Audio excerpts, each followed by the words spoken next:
सबसे बड़ा पुण्य क्या है? एक बहुत बड़ा महान राजा प्रजापालक था।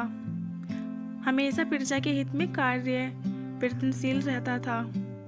वह इतना बड़ा कर्मनिष्ठ राजा था कि अपना सुख ऐशो आराम सब छोड़कर सारा समय अपना जन कल्याण में ही लगा देता था। यहाँ तक कि जो मोक्ष का साधन है अर्थात भगवत भजन, उसके लिए भी वह समय नहीं निकाल पाता था।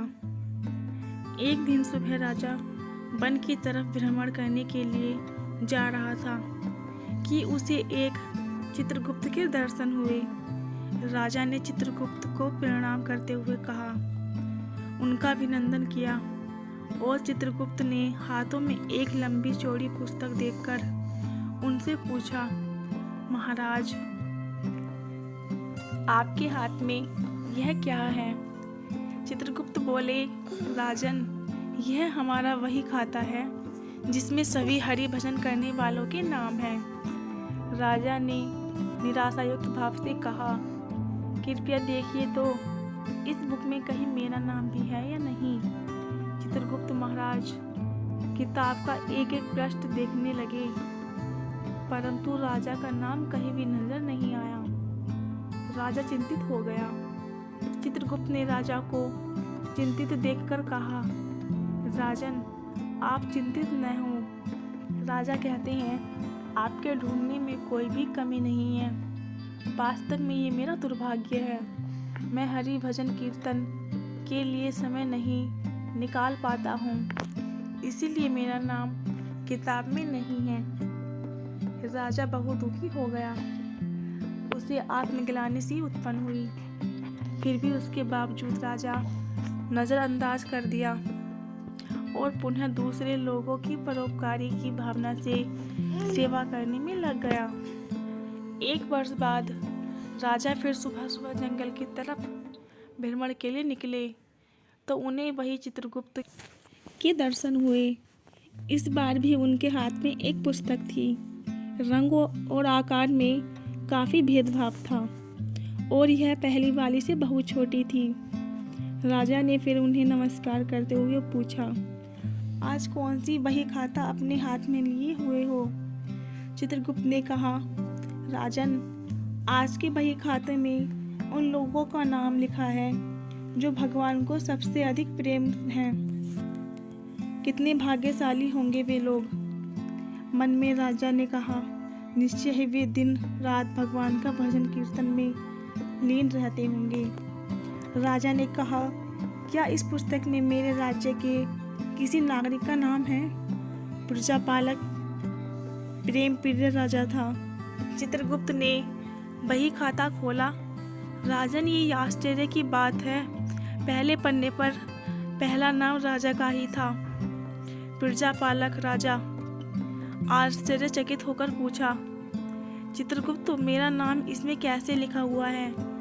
मैं तो पूजा पाठ न मंदिर कभी कभार ही जा पाता हूँ।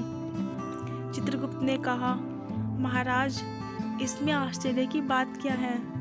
लोग निष्काम भाव होकर गरीब दुखियों का सेवा करते हैं। जो मनुष्य इस संसार के उपकार में अपना जीवन निस्सार करते हैं, जो मानव मुक्ति का लोभी त्याग कर भगवान के निर्मल संतानों की मुसीबत में सहायता का योगदान देते हैं, वही त्यागी महामानव का भजन कीर्तन स्वयं ईश्वर करता है। हे राजन, जो परोपकार और निस्वार्थ लोक सेवा किसी भी उपासना से बढ़कर इस दुनिया में और कोई पुण्य नहीं है। वेदों का उदाहरण देते हुए चित्रगुप्त ने कहा, कुर्वन्नेवः कर्माणि जिजीविच्छेनम समाह एवान्तबाप नान्योतस्ति वै कर्म लिप्यते नरे। अर्थात ईश्वर कहते हैं, हे मानव, कर्म करते हुए तुम 100 वर्ष जीने की लालसा इच्छा करनी चाहिए। इस प्रकार जो धर्मयुक्त कर्मों में लगा रहता है वह अधर्मयुक्त कर्म में अपने आप को नहीं लगाता है। महाराज, ईश्वर दीन दयालु है, उन्हें खुशामद नहीं भाती, बल्कि लोगों का आचरण भाता है। सच्ची निष्काम भक्ति राजन यही है, दूसरों की परोपकार करो, दीन दुखियों का हित साधन करो। अनाथ, गरीब, निसहाय, विधवा, किसान व निर्धन प्राणी आज के युग में अत्याचारियों से सताए जाते हैं। इनकी यथाशक्ति तथा भक्ति, सहायता तथा सेवा करो, राजन यही परम भक्ति है। चित्रगुप्त के माध्यम से राजा को बहुत बड़ा ज्ञान मिला। राजा अब समझ गया कि दूसरों का कष्ट दूर करना दुनिया में बड़ा कुछ भी नहीं है। जो लोग परोपकार करते हैं वही मनुष्य भगवान के सबसे प्रिय होते हैं।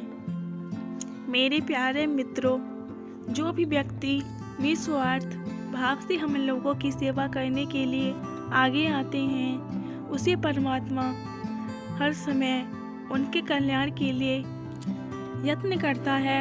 हमारे पूर्वजों ने कहा भी है, परोपकाराय पुण्याय भाव भवति, परहित सरिस धर्म नहीं भाई, परिपीड़ा सम नहीं अदमाई। अर्थात दूसरों के लिए जीना, दूसरों की सेवा को ही पूजा समझकर अपने कर्म करना, दूसरों पर परोपकार के लिए अपने जीवन को सार्थक बनाना ही दुनिया का सबसे बड़ा पुण्य है। और जब भी आप ऐसा करोगे, स्वतः ही आप वह ईश्वर के प्रिय भक्तों में शामिल हो जाएंगे। कहानी अच्छी लगी हो तो कहानी को लाइक और शेयर करें व चैनल को सब्सक्राइब करें।